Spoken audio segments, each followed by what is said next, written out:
அஸ்ஸலாமு அலைக்கும் வரஹ்மத்துல்லாஹி வபரகாத்துஹு. அன்பார்ந்தவர்களே, அல்லாஹ்வுடைய மகத்தான பேரருளால் இந்த உலகத்தில் நாம் வாழ்ந்து வருகிறோம். இந்த உலகத்தில் வாழக்கூடிய நமக்கு அல்லாஹ் ஏராளமான அருட்கொடைகளை வழங்கியிருக்கிறான். அதை வைத்து அதை அனுபவித்து நம்முடைய வாழ்க்கையை நாம் வழிநடத்தி கொண்டிருக்கிறோம். இப்படி இருக்கக்கூடிய நாம் நமக்கு வழங்கப்பட்ட அருட்கொடைகளில் முழுமையான நன்மையை பெற்று திருப்தியான வாழ்க்கையை வாழ வேண்டும் என்று சொன்னால் அதில் பரக்கத் என்னும் பேரருளை நாம் பெற்று இருக்க வேண்டும். அந்த பரக்கத் என்று சொல்லக்கூடிய அல்லாஹ்வுடைய பேரருள், அபிவிருத்தி, சுபிட்சம் நம்மிடத்தில் இல்லை என்று சொன்னால் நம்முடைய வாழ்வில் அனைத்திலும் நான் வெற்றி பெற முடியாது என்பதைத்தான் பார்க்க முடிகிறது.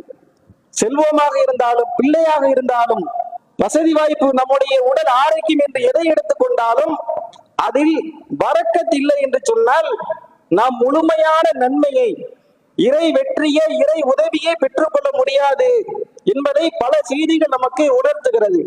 எனவே நாம் அல்லாஹ்வுடைய அந்த அருட்கொடையில் இருந்து அபிவிருத்தியை, பரக்கத்தை பெற வேண்டும்.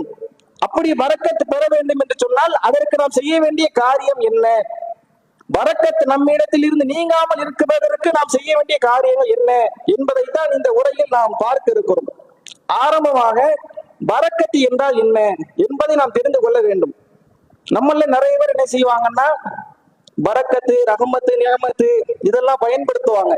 பேரா கூட வைப்பாங்க. நியமத்துல்லா, ரஹமத்துல்லா இப்படி பேரை வைப்பாங்க. பரக்கத்து நிசா இப்படி பல பேரை என்ன செய்வாங்கன்னா வைப்பாங்க. இது பழக்கத்துல இருக்கு. பரக்கத்து என்று சொல்லுவாங்க. உதாரணத்துக்கு இன்னைக்கு கடையில யாராவது வியாபாரத்துக்கு வந்தாங்களா, பரக்கத்தா வந்தாங்க இன்னைக்கு அப்படின்னு சொல்லுவாங்க. அப்ப பரக்கத்துனா என்னன்னா அதிகமா மக்கள் வர்றது, இந்த மாதிரியான ஒரு நிலையில நம்ம பார்க்கிறோம். ஆனா இந்த பரக்கத்து நியமத்து இருக்கா இல்லையா, இதற்கு மத்தியில வேறுபாடு இருக்கு. இப்போ ரஹ்மத் அப்படின்னு சொன்னா நாம கண் எதிரா என்ன நினைச்சிருக்கிறோம், எதை பார்க்கிறோம்னா நம்ம பார்க்கிறதுல அதிகமா இருக்குதா அது பரக்கத்துன்னு நினைக்கிறோம். ஒரு ஆளுக்கு நிறைய பிள்ளைகள் இருக்கு, அவருக்கு என்னங்க பரக்கத்தா பிள்ளை இருக்கு அப்படின்னு சொல்லுவாங்க. நிறைய செல்வம் வச்சிருக்காரா, அவருக்கு என்னங்க பரக்கத்தா பொருளாதாரம் இருக்கு அப்படின்னு சொல்லுவாங்க. ஆனா இது பரக்கத்து கிடையாது, இது ரஹ்மத்து, இது நியமத்து. பரக்கத் அப்படின்னா அது எப்படி நாம புரிஞ்சுக்கிறதுனா, உதாரணத்துக்கு நம்ம கண்ணால பார்க்க முடியாது, ரஹ்மத்தை கண்ணால பார்க்கலாம். ரஹ்மத்னா அல்லாஹ்வுடைய அருள், எல்லாமே அருள் தான். நம்ம உடல்ல இருந்து உலகம் உள்ள அல்லாஹ்வுடைய அருள் நிரம்பி இருக்கு. ஆனா இது எல்லாமே பரக்கத் நிரம்பியதா என்றால் அதுல கேள்விதான். ஏன்னா அல்லாஹ் பரக்கத்தை எப்படி வச்சிருக்காங்கன்னா கண்ணால பார்க்க முடியாது. உன்னை நான் பார்க்க முடியாத நிலையில் இருந்து அதனுடைய குவாலிட்டின்னு வச்சுக்கிறீங்க, அதனுடைய தரம், அதனுடைய மதிப்பு, அதை தாண்டி நமக்கு அதில் கிடைக்கக்கூடிய பயன், அதுதான் பரக்கத்து. இப்ப ஒரு பொருள் இருக்கு, ஒரு டம்ளர் பால் இருக்குன்னு வச்சுக்கிறீங்க, அதுல அதிகபட்சம் எவ்வளவு பேரு பருகலாம்? ஒரு பேரு, 2 பேரு, 3 பேரு, 5 பேர்னு வச்சுக்கிறீங்க. ஒரு 500 பேர் பருகிறாங்க. அப்ப இது என்னன்னா பரக்கத்து. ஒரு டம்ளர்ல 500 பேர் பருகிறாங்கன்னா அது பரக்கத்து. அதனுடைய அளவை தாண்டி பயன் தர்றது. இன்னும் எப்படின்னா அது அதிகரிக்க செய்யும். ஒண்ணு அதிகரிக்கும் அல்லது அதனுடைய பயன் அதிகமாக இருக்கும். ஆனா பார்க்கும்போது தெரியுமா? தெரியாது. அப்ப அல்லாஹ்வுடைய ரஹ்மத்துங்கிறது பார்த்தாலே தெரியும். ஒரு ஆளுக்கு பிள்ளை குட்டி இருக்கு, செல்வம் இருக்கு, ஆரோக்கியம் இருக்கு, இதெல்லாம் ரஹ்மத்துல வந்துடும். பார்க்கும்போது தெரியும் அல்லாஹ் அருள் செஞ்சிருக்கிறான். ஆனா பரக்கத்துங்கிறது எப்படின்னா பார்க்கும்போது தெரியாது, அது உட்குள்ள இருக்கிறது. நமக்கு பார்க்கும்போது சின்னதா இருக்கிற மாதிரி தெரியும். ஆனா அதை அனுபவிக்கும் போது அதில் ஏராளமான பயன்கள் நமக்கு கிடைத்து கொண்டே இருக்கும். அதுதான் பரக்கத்து. அப்ப அந்த பரக்கத்தை நம்முடைய வாழ்க்கையில் நாம் பெறவில்லை என்று சொன்னால் எவ்வளவு பொருளாதாரம் இருந்தும், எவ்வளவு வசதி வாய்ப்புகள் இருந்தும் நிம்மதி இருக்காது. ஏன்னா இன்னைக்கு நிறைய பேர் நான் பார்ப்போம், பெரிய அளவுக்கு செல்வம் வச்சிருப்பாங்க, வசதி வாய்ப்புல இருப்பாங்க, ஆனா வாழ்க்கையில நிம்மதி இருக்காது. வாழ்க்கையில அந்த செல்வத்தை கொண்டு தன் வாழ்வை போதுமானதாக ஆக்கி கொள்ள முடியாது. அப்ப அதுல என்னன்னா அல்லாஹ்வுடைய பரக்கத்து இல்ல. அதனாலதான் இஸ்லாம் பல இடங்கள் நமக்கு சொல்லும் போது பரக்கத்தான வாழ்வை தேட சொல்றதை பாக்குறோம்.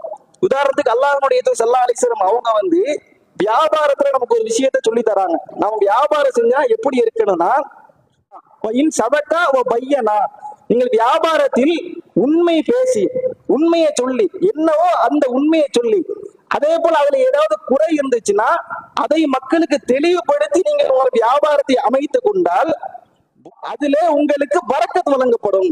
ரசூலா என்ன சொல்றாங்கன்னா, நீங்க வியாபாரம் செய்யும்போது எப்படி செய்யணும் தெரியுமா? இது இந்த ரேட்டுக்கு நான் வாங்கினேன், இந்த ரேட்டுக்கு கொடுக்குறேன் அப்படின்னு ஒரு உண்மையை சொல்லுங்க.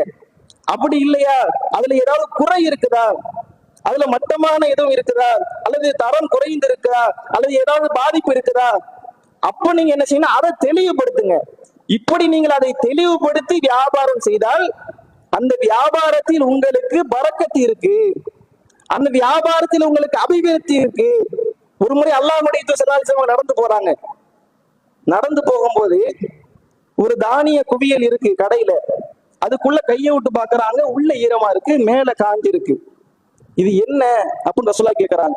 அல்லாஹ்வுடைய தூதரே, மழையினால கீழே உள்ளதெல்லாம் நனைஞ்சிட்டு, அதாவது மேல நனைஞ்சிருக்கு, அதை அவங்க என்ன செய்யறாங்கன்னா கீழே வச்சுட்டு அல்லது தூக்கி மேல வச்சிருக்கிறாங்க. கீழே நனைஞ்சிருந்தா யாரும் வாங்க மாட்டாங்க பார்க்கும்போது. அப்ப நனைஞ்சிருக்கிறத கீழே வச்சுட்டு நல்ல பொருட்களையே மேல வைக்கிறாங்க. இப்ப ரசூலா இதை பார்த்து சொல்றாங்க, இப்படி செய்யக்கூடாது. நீங்க என்னன்னா அதை குறைய தெளிவுபடுத்துங்க. அதுல இந்த மாதிரி இருக்கு. இன்னைக்கு நிறைய பேர் பொருள் வாங்கிட்டு போகும்போது என்ன செய்வாங்கன்னா, இல்லாத பிள்ளாத சொல்றது, அதுக்கு என்ன தரமோ அதை சொல்லணும். அதை தாண்டி பொய் சொல்றது, கெட்டு போனதா கூட இருக்கும், அதை வித்து விடுறது, என்னன்னா நமக்கே லாபம் கிடைக்கணும் என்ற அடிப்படையில செய்யணும் என்று செய்யறாங்க. இதுவெல்லாம் எப்படின்னா அல்லாஹ்வுடைய பரக்கத்தை அழித்து விடும். ரசூலா சொல்றாங்க, நீங்க குறையை மறைத்து பொய் சொல்லி ஒரு வியாபாரம் செய்தால் அது பரக்கத்தை அழித்து விடும், பரக்கத்தை இருக்காது. ஆனா பொருளாதாரம் என்ன செய்யும், வந்துகிட்டே இருக்கும். ரசூலா சொல்றாங்க, நீங்க பொய் சொல்லி சத்தியம் பண்ணி ஒரு வியாபாரம் பண்றீங்களா, அது செல்வத்தை பெருக்கும், செல்வம் நிறைய இருக்கும், காசு பணம் நிறைய வரும், ஆனா பரக்கத்து இருக்காது. நமக்கு பார்க்கும்போது எப்படி தெரியும், நம்ம வித்துட்டோம், நமக்கு லாபம் கிடைச்சிருச்சு, காசு வந்துருச்சு நம்ம நினைப்போம். ஆனால் காசு வந்துடும், அதுல பரக்கத்து இருக்குமா, இருக்காது. அந்த பக்கம் இன்னொரு செலவு ஒட்டுமொத்த காசையும் அள்ளிட்டு போயிடும். இங்கிட்டு வந்த மாதிரி இருக்கு, அங்கிட்டு போயிடும், கையில எதுவும் எஞ்சாது. அப்ப பரக்கத்து நமக்கு இருக்கணும்னா நம்முடைய வியாபாரத்தில் குறையை தெளிவுபடுத்த வேண்டும், அதனுடைய உண்மையான தன்மையை வெளிப்படுத்த வேண்டும். இந்த அடிப்படையில் நம்முடைய வாழ்க்கையை நாம் அமைத்துக் கொள்ள வேண்டும். அப்படியான வியாபாரங்கள் இன்னைக்கு நடக்குதா? பெரும்பாலும் அப்படி நடக்கிறது இல்லை. ஒரு சில பேர் அந்த அடிப்படையை வியாபாரத்தை அமைத்துக் கொள்ள வேண்டும் இருக்கிறாங்க. ஆனால் பெரும்பாலும் அதிக அளவு பார்த்தோம்னா அப்படி இல்லை. அப்ப இப்படி நம்முடைய வாழ்க்கையில் இருந்தது என்று சொன்னால் பரக்கத்து இருக்காது. பரக்கத்து இல்லைன்னா நிம்மதி இருக்காது.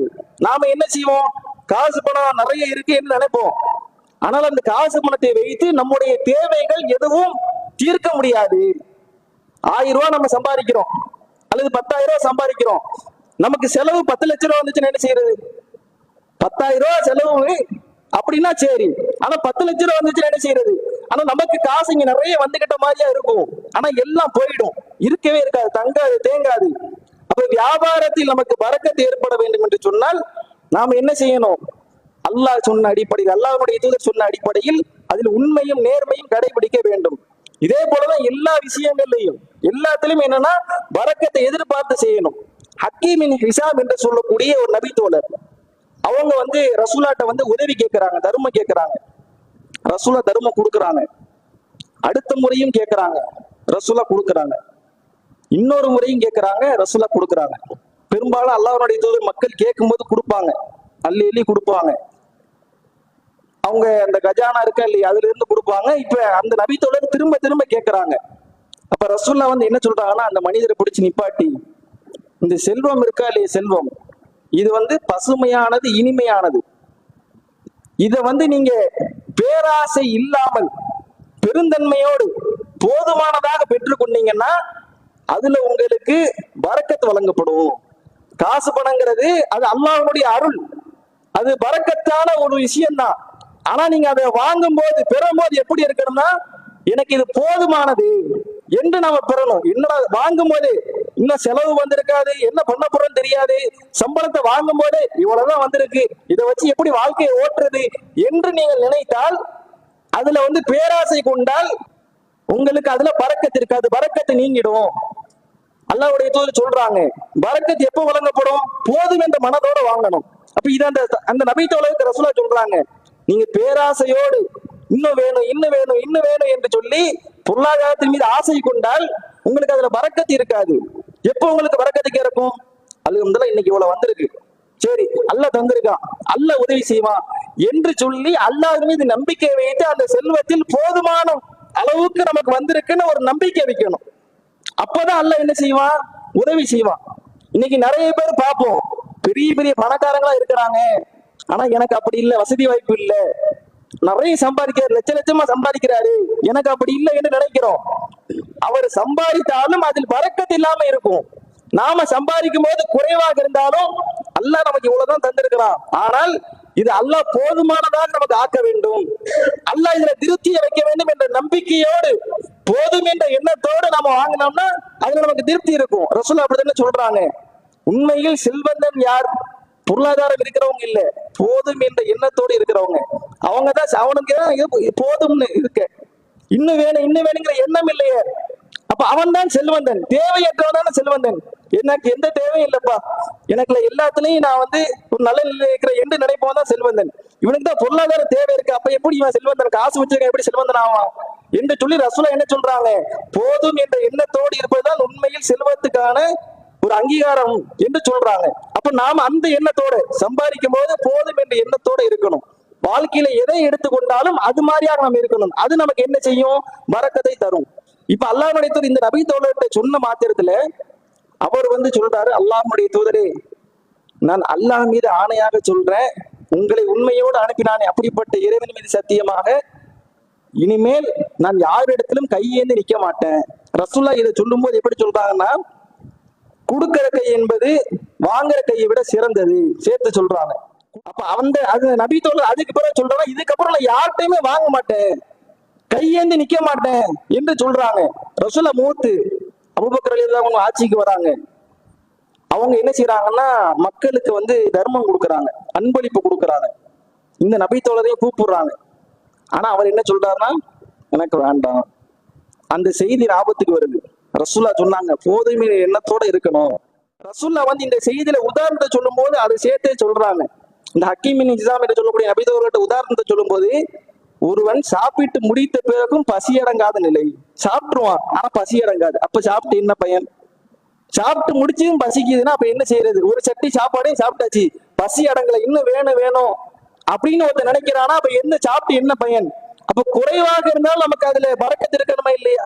இன்னைக்கு நம்ம மக்கள் என்ன செய்யறாங்க, எல்லாம் எனக்கு வேணும் வேணும்னு ஆசைப்படுறாங்க, எல்லாத்துலயுமே ஆசைப்படுறாங்க. சின்ன சின்ன செல்வமாக இருந்தாலும் உதவியாக இருந்தாலும் எனக்கு வேணும் என்ற ஆசையோடு இருக்கிறாங்க. அது அவங்களுடைய தேவையா கூட இருக்கலாம், ஆனால் அது அளவை மிஞ்சி போய்விடக் கூடாது. அதனால இந்த நபி தோழர் என்ன சொல்றாருன்னா, அபூபக்கர் ரலியல்லாஹு அன்ஹு கூப்பிடும் போது வேண்டான்னு சொல்லிடுறாங்க. அடுத்து உமர் ரலியல்லாஹு அன்ஹு அவங்களுடைய ஆட்சி காலம் அப்பவும் கூப்பிட்டு கொடுக்குறாங்க, வேண்டான்னு சொல்றாங்க. அப்ப உமர் ரலியல்லாஹு அன்ஹு உடனே என்ன செய்யறாங்கன்னா, மக்களை கூப்பிட்டு அழைச்சி, நான் அவருக்கு கொடுத்துட்டேன், அவரு தான் வேணான்னு சொல்லிட்டாரு, மறுமையில நான் குற்றவாளி நின்றக்கூடாது, நான் கொடுக்கலன்னு அல்லாட்ட குற்றவாளியா இருக்கக்கூடாது, நான் கொடுத்துட்டேன், எனக்கு என்ன வந்துச்சோ அதை நான் அவருக்கு கொடுத்துட்டு அவர் தான் வேணான்னு சொல்றாரு என்று சொல்லி சொல்றதை பாக்குறோம். ரசூலுல்லாஹ் காலத்துல ரசூலுல்லாஹ் சொன்ன இந்த நிகழ்வுக்கு பிறகு ஆட்சி காலம் மாறினாலும் கூட அந்த தன்மையை அவர் மாற்றிக்கொள்ளவில்லை. கடைசி வரைக்கும் இந்த நிலையிலே வாழ்ந்தார். ஏன்? காசு பணம் நிறைய இருக்குன்னு அவர் நினைக்கல, பரக்கத்து இருந்தா போதும். அப்ப அந்த ஒரு பரக்கத்து நம்முடைய வாழ்க்கையில வந்துருச்சுன்னா எதை பத்தியும் கவலை கிடையாது. என்னங்க காசு பணம், போகும்போது என்னத்தை கொண்டு போறோம்? ஒண்ணு இல்ல, அல்லாஹ் அருள் செஞ்சிருக்கிறான். எவ்வளவோ பேர் எவ்வளவோ கஷ்டப்படுறாங்களே, எவ்வளவோ கஷ்டப்படுறாங்க, அல்லாஹ் நமக்கு இவ்வளவு செஞ்சிருக்கிறானே. பாலஸ்தீனத்துல காசால நடக்கக்கூடிய கொடுமையில நம்ம பார்த்தோம்னா கண்ணீர், ரத்த கண்ணீர் தான் வடிக்கணும். சின்ன சின்ன பச்சிலம் குழந்தைகளை கூட சாப்பாட்டுக்கு வழி இல்லாமல் மரணிக்கிறாங்க. அந்த நிலை இல்லையே நமக்கு. அப்ப நம்மகிட்ட இருக்கிற செல்வம் தாராளமா போதுமானதா இருக்கு, ஆனாலும் நம்ம என்ன நினைக்கிறோம்? பத்தாது, இன்னும் வேணும். ஒரு வீடு இருக்கிறவன் இன்னொரு வீடு வேணும்னு நினைக்கிறான், 2 வீடு இருக்கிறவன் 3வது வீடு நினைக்கிறான். இப்படி நினைக்கிறாங்களா இல்லையா? ஒரு வீடு இருக்கு, ஒரு கடை இருக்கு, சொத்து பத்தி இருக்குன்னா போதும்னு நினைக்கிறாங்களா? இந்த வீடை விட இன்னொரு பெரிய வீடு கட்டணும், இந்த ஊர்லயே என் வீடு தான் பெரிய வீடா இருக்கணும், போட்டிக்கு யாராவது வந்தா நான் போட்டிக்கு திரும்பி வருவேன் நினைக்கிறாங்களே. அப்ப நம்முடைய தேவைகளை எதை பூர்த்தி செய்ய முடியுமோ அதை நாம் போதுமானதை ஆக்கி கொள்ளணும். அதுதான் மார்க்க நமக்கு சொல்றது. அப்ப அந்த நபி தோழர் அந்த அடிப்படையில் தன் வாழ்க்கையை அமைத்துக் கொண்டார், பரக்கத்தை பெற்றார். அப்ப நாம இது மாதிரியான ஒரு வாழ்க்கையை அமைத்துக் கொள்ளணும். அதனாலதான் ரசூலுல்லாஹ் நிறைய நேரங்கள் நமக்கு ஒரு அழகான பண்பை சொல்லி தராங்க. நீங்க பிறருக்கு சலாம் சொல்லுங்க, முகமன் சொல்லுங்க, வாழ்த்து சொல்லுங்க. எப்படி வாழ்த்து சொல்லணும்? அஸ்ஸலாமு அலைக்கும் வ ரஹ்மத்துல்லாஹி வ பரகாத்துஹு. அல்லாஹ் உங்களுக்கு, அல்லாஹ்வுடைய சாந்தியும் கருணையும் அபிவிருத்தியும் உண்டாகட்டும். நிறைய பேர் அதுல கூட சுருக்கிறது. முழுசா சொன்னா என்ன ஆக போகுது? அஸ்ஸலாமு அலைக்கும் ரஹ்மத்துல்லாஹி வ பரகாத்துஹு சொன்னா என்ன ஆக போகுது? பரக்கத்தை கட் பண்றது. பரக்கத்து வேண்டாம், அஸ்ஸலாமு அலைக்கும், அல்லாஹ்வுடைய சாந்தி உண்டாகட்டும். சேர்த்து சொன்னா நன்மை தானே. ரசூலுல்லாஹ் பிறருக்கு பிரார்த்தனை செய்யுன்னு சொல்றாங்க, பிறருடைய வாழ்வில் பரக்கத்தை வேண்டி நீங்க பிரார்த்திங்க, பரக்கத்தை கேளுங்க. ரசூலாட்ட கொண்டு வரக்கூடிய பிள்ளைகள், பச்சை பிள்ளைகள், அவங்க வாழ்க்கையில பரக்கத்தை வேண்டி பிரார்த்திக்கிறாங்க. ஒரு முறை உம்மு சுலைம் ரலியல்லாஹு அன்ஹா அவங்க தன்னுடைய மகன் அனஸ் ரலியல்லாஹு அன்ஹு அவங்கள ரசூலாட்ட கூட்டு வந்து, அல்லாஹ்வுடைய தூதரை இவங்களுக்காண்டி பிரார்த்தனை செய்யுங்க அப்படின்னு சொல்லும் போது ரசூலா சொன்னது என்ன தெரியுமா? அல்லாஹும் மரிசுக், எதுல ரிஸ்கு? மாலன் வலதன், பிள்ளை செல்வம், அதுல அல்லாஹ் அவங்களுக்கு ரிஸ்க் கொடுக்கட்டும், பிள்ளை செல்வத்தை கொடுக்கட்டும், அல்லாஹ் அவங்களுக்கு அது தாராளமா கொடுக்கட்டும், பிள்ளைகளையும் செல்வத்தையும் அப்படின்னு சொல்லிட்டு அடுத்து என்ன சொல்றாங்கன்னா, அதுல அல்லாஹ் வந்து பாரக் லஹு ஃபீஹி, அதுல அவருக்கு பரக்கத்தை கொடுக்கட்டும். பிள்ளை செல்வம் இருக்கும், ஆனா பரக்கத்துல என்ன செய்யறது? அதனால அல்லாஹ் அவருக்கு பிள்ளைகளையும் செல்வத்தையும் கொடுக்கட்டும், அதுல பரக்கத்தையும் கொடுக்கட்டும், பரக்கத்தையும் சேர்த்து கேட்கிறாங்க. அப்ப இந்த மாதிரியான ஒரு வாழ்க்கையை நாம வாழணும். அந்த மாதிரி வாழ்க்கைக்கு நாம என்ன செய்யணும்? அல்லாஹ்ட்ட அதை எதிர்பார்க்கணும். அல்லாஹ் மீது நம்பிக்கை. இது வந்து உண்மையிலே ஒரு பெரிய அற்புதம். நபிமார்களுக்கு மட்டும்தான் அற்புதம் நிகழும் நம்ம நினைக்கிறோம்ல, ஆனா இந்த அற்புதம் அப்படி இல்லை, எல்லாருக்கும், சாமானிய மனிதர் கூட நடக்கும். ஆனா அதுக்கு நாம செய்ய வேண்டியது நம்பிக்கை. இப்ராஹிம் அலைஹிஸ்ஸலாம், நாம அவங்களுடைய வரலாறு நிறைய கேள்விப்பட்டிருக்கோம். அவங்களுடைய வரலாற்றை ரசூலுல்லாஹ் அப்படியே சுருக்கி நமக்கு ஒரு சலவாத்தை சொல்லி தராங்க. தொழுவைக்கு அத்தையாத்துல கேட்கிறோம், பாங்கு பின்னால் கேட்கிறோம், ஜும்மா நாள் வெள்ளிக்கிழமையில கேட்கிறோம், பல சந்தர்ப்பங்கள்ல கேட்கிறோம். அதுல அவங்க சொல்லி தந்தது என்ன தெரியுமா? இப்ராஹிம் நபிக்கு அல்லாஹ் அருள் புரிஞ்சதை போன்று எனக்கும் அருள் புரி என்று நீங்க எனக்கு கேளுங்க அல்லாட்ட. இப்ராஹிம் நபிக்கு பரக்கத்து செஞ்சதை போல எனக்கும் பரக்கத்து செய்யணும் நீங்க கேளுங்கன்னு சொல்றாங்க. அல்லாஹும்ம ஸல்லி அலா முஹம்மதின் சொல்லக்கூடிய செலவாத்து இருக்கா இல்லையா? இப்ப இப்ராஹிம் நபியுடைய வாழ்க்கையை எடுத்து பாருங்க. அவங்க வாழ்க்கையில என்ன சந்தோஷம் அனுபவிச்சாங்க? வாழ்க்கையில பெரிய சொத்து சுகத்தை சேர்த்து வச்சாங்களா, அல்லது கஷ்டம் இல்லாம வாழ்ந்தாங்களா? என்ன சந்தோஷம் நம் பார்வையில் இருந்தது? குழந்தை ரொம்ப நாளா இல்ல, குழந்தை பிறந்துச்சு, பிரிஞ்சு வாழ்ந்தாங்க, அதுக்கப்புறம் அறுக்கிறதுக்கு போனாங்க, இவ்வளவு கஷ்டம். மனைவி பிரிஞ்சு வாழ்றாங்க, அதே நிலையில மரணம், எல்லாமே கஷ்டம். தந்தை எதிர்க்கிறாங்க, சமூகம் எதிர்க்குது, எல்லாமே கஷ்டம். நம்ம பார்வையில கஷ்டம் கஷ்டம் கஷ்டம். இப்ராஹிம் நபி கஷ்டத்தை தவிர வேற எதையுமே அவங்க அனுபவிக்கல. ஆனா ரசூலா சொல்றாங்க, இல்ல இல்ல, இப்ராஹிம் நபி வாழ்க்கையில ஒரு பரக்கத்து இருக்கு, இப்ராஹிம் நபி வாழ்வில் ஒரு பரக்கத்து இருக்கு, அதை எனக்கும் நீங்க கேளுங்க. ரசூலா சொல்றாங்க. என்ன பரக்கத்து? அதை நம்ம சொன்ன மாதிரி கண்ணுல பார்க்க முடியாது, நமக்கு பார்க்கும்போது எப்படி இருக்கும்? தனி மனிதராக இருந்தார், எல்லாத்தையும் எதிர்த்து நின்றார், தியாகம் செஞ்சார், கஷ்டப்பட்டார், துன்பத்துக்குள்ளாக்கப்பட்டார். ஆனா இது எல்லாமே அவருக்கு துன்பமா இல்லைன்னு அல்லாஹ் சொல்றான். இது கஷ்டமா இல்லப்பா, இது அவருக்கு நாம இதுல பரக்கத்து செஞ்சோம். உண்மையிலேயே வெளியே பார்க்கும்போது கஷ்டம், ஆனா உள்ள கஷ்டம் கிடையாது, ஒரு மன நிம்மதி. நம்ம அல்லாஹ்வுக்காண்டி வாழ்றோம், சொர்க்கம் என்ற அந்த நற்செய்தி நமக்கு இருக்கு அப்படிங்கிற அந்த மன நிம்மதி. பிள்ளைகளை மனைவியை தனியா பிரிஞ்சு வாழ்ந்தாங்க, ஆனா அது கஷ்டமா இல்ல. அல்லாஹ் அதுல பரக்கத்து செய்யறான். கூடவே இருந்து சண்டை பிடிக்கிறதுக்கும் தனியா இருந்து அன்பா இருக்கிறதுக்கு வித்தியாசம் இருக்கா இல்லையா? ஒருத்தவங்க கூடவே இருப்பாங்க, எப்ப பாரு சண்டை சச்சரவு, நிம்மதியே இல்ல. இது பரக்கத்தான வாழ்க்கையா? அதே கொஞ்சம் பிரிஞ்சு இருந்தா கூட சந்தோஷமா நிம்மதியா, அல்லாஹ்வுக்காண்டி பிரிஞ்சு இருக்கிறது, அந்த அடிப்படையில சந்தோஷமா நிம்மதியா இருக்கிறாங்க. இது பரக்கத்தான வாழ்க்கையா? அவங்க வாழ்க்கையில வந்து கஷ்டம் இருந்தது, ஆனால் அது எல்லாம் அல்லாஹ் அவர்களுக்கு பரக்கத்தாக மாத்தினான். அதனுடைய ஒரு மிகப்பெரிய அத்தாட்சி இன்னைக்கு நாம பார்க்கக்கூடிய ஜம்சம் நீர். ஹாஜர் அலைஹிஸ்ஸலாம் அவங்கள கொண்டு போய் என்ன செய்யறாங்கன்னா விட்டுட்டு வராங்க. எங்க? மக்கால சொட்டு தண்ணீர் இல்ல, உணவு இல்ல, பக்கத்துல இருக்க யாரும் இல்ல, உறைவிடம் வீடு இல்ல, எதுவுமே இல்ல. போய் விட்டுட்டு வராங்க. அல்லாஹ்வுடைய மாபெரும் அத்தாட்சி. உணவு வருது, தண்ணி வருது, அந்த சமூகமே என்ன செய்யுதுன்னா வருது. இன்னைக்கு வரைக்கும் அல்லாஹ் வந்து இதை ஒரு மாபெரும் அற்புதமா மாத்துட்டான். மற்றதை விட இதை இன்னும் சிறப்பிச்சு ஒரு அற்புதமாக. அதுல எவ்வளவு தண்ணி இருக்குன்னு நினைக்கிறோம்? சம்சம் கிணறுல எவ்வளவு தண்ணி இருக்கும்? கிணறுன்னு சொல்றோம், அது கிணறு இல்ல, ஒரு ஊற்று. அதை பார்க்கும்போது அங்க தண்ணி வரதுக்கு வாய்ப்பே இல்லை. பாலைவனத்துல எப்படி தண்ணீர் வரும்? பார்க்கும்போது ஒண்ணுமே இல்லை, ஆனா தண்ணி வருது வருது வருது. ஹாஜர் அலைஹிஸ்ஸலாம் போகும்போது தண்ணிக்கே வழி இல்லை, ஆனா இன்னைக்கு எல்லா ஊருக்கும் அங்க இருந்து தண்ணியை கொண்டு போறாங்க. எல்லாம் என்ன செய்யறாங்க? கேன் வாங்கிட்டு போறாங்க. எங்க இருந்து? பாலைவனத்துல இருந்து. என்ன பாலைவனத்துல எப்படி தண்ணி வருது தெரியல, எங்க இருந்து வருது தெரியல, எப்படி வருது தெரியல. அல்லாஹ்வுடைய அருள் பரக்கத்து. ஏன்? இப்ராஹிமுடைய வாழ்க்கை. அப்ப இது மாதிரியான ஒரு அற்புதத்தை அல்லாஹ் நம்ம வாழ்க்கையில தரணும் என்று சொன்னால் அல்லாஹ்வை சார்ந்து இருக்க வேண்டும், நம்பிக்கை வைக்க வேண்டும். என்ன தரப்பட்டாலும் போதும், அந்த நிலையில நாம் வாழணும். அப்படி வாழ்ந்தோம் என்று சொன்னால் நிச்சயமாக நமக்கு அதில் பரக்கத்து இருக்கு. அந்த பரக்கத்தின் மூலமாகத்தான் நாம் நிம்மதியை பெற முடியும். அப்ப அந்த அடிப்படையில் நம்முடைய வாழ்க்கையை நாம் அமைத்துக் கொள்வோமாக என்று கூறி என்னுடைய இந்த உரையை முடித்துக் கொள்கிறேன்.